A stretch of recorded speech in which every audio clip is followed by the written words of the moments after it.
നമസ്കാരം, സ്ട്രേഞ്ചാലിറ്റിയിലേക്ക് ഏവർക്കും സ്വാഗതം.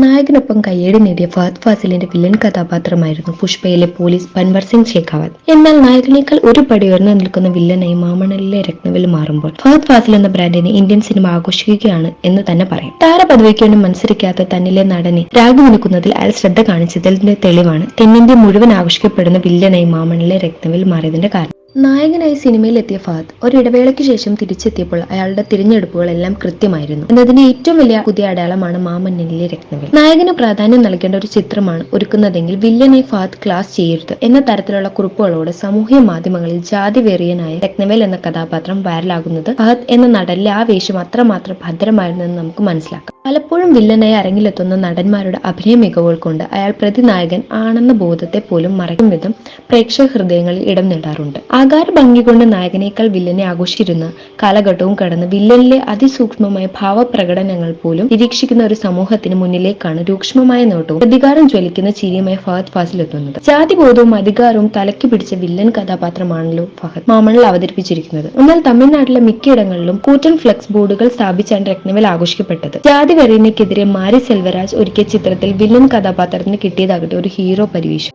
രത്നവേലിന്റെ ദൗർബല്യം മാമണിൽ നമുക്ക് കാണാൻ കഴിയും. തനിക്ക് മുന്നിൽ വാലാട്ടി നിൽക്കുന്ന നായകൾക്കൊപ്പം കുളിക്കാനും അവർക്ക് ഭക്ഷണം കൊടുക്കാനും അയാൾക്ക് ഒരു മടിയുമില്ല. നായകളെ ഭയപ്പെടുത്തി അവയെ അജ്ഞാനവർത്തികളാക്കുന്ന രത്നവേൽ അതേ നയം തന്നെയാണ് തനിക്ക് കീഴിലുള്ളവരോടും എടുക്കാൻ ശ്രമിക്കുന്നത്. അതിനയാൾ ഒരു കാരണമുണ്ട്.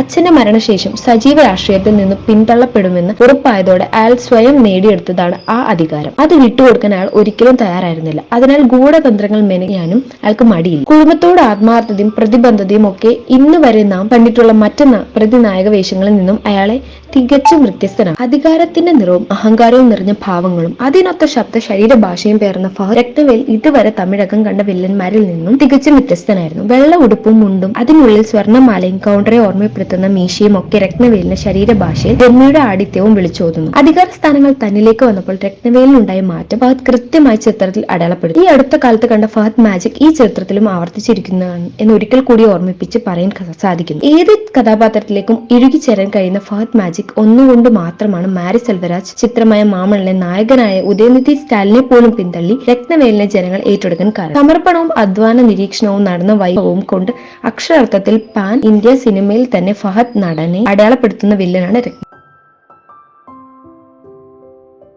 വിചിത്രവും യാഥാർത്ഥ്യവുമായ മറ്റൊരു കഥയുമായി തിരിച്ചെത്തുന്നവരെ സ്ട്രേഞ്ചാലിറ്റിയുടെ പ്രേക്ഷകർക്ക് ശുഭദിനം നേർന്നുകൊള്ളുന്നു. വീഡിയോ ഇഷ്ടമായെങ്കിൽ തീർച്ചയായും നിങ്ങളുടെ അഭിപ്രായം രേഖപ്പെടുത്തുക, ലൈക്ക് ചെയ്യുക, ഷെയർ ചെയ്യുക. ഞങ്ങളുടെ ചാനൽ സബ്സ്ക്രൈബ് ചെയ്ത് നോട്ടിഫിക്കേഷൻ ലഭിക്കുന്നതിനായി ബെൽ ഐക്കൺ അമർത്തുക. Thank you.